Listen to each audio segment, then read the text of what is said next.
Welcome to the fascinating world of wine collecting, a journey that offers immense pleasure and knowledge to wine enthusiasts.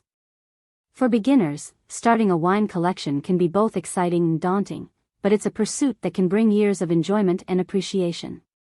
In this video, we'll delve into the essentials of wine collecting for beginners, providing you with the knowledge and confidence to start or expand your own collection. Before you embark on building your wine collection, there are a few key considerations to keep in mind. Firstly, it's crucial to identify your personal preferences and tastes. What types of wines do you enjoy the most?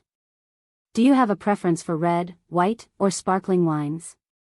Once you have a good understanding of your preferences, you can start exploring different grape varieties and regions to find wines that align with your palate. When it comes to selecting wines for your collection, there are several factors to consider.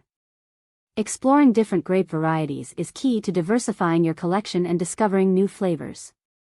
Each grape variety offers unique characteristics and can produce wines with distinct aromas, flavors, and textures. Experiment with popular varieties such as Cabernet Sauvignon, Chardonnay, and Pinot Noir, and venture into lesser-known grapes to expand your palate. As we conclude our exploration into wine collecting for beginners, remember that building a wine collection is a personal journey that should bring you joy and satisfaction. Whether you're just starting out or looking to expand your collection, embrace the opportunity to discover new wines, learn about different regions and grape varieties, and share your passion with fellow wine enthusiasts. Remember, the true value of a wine collection lies not only in its monetary worth but in the memories, experiences, and knowledge it brings into your life.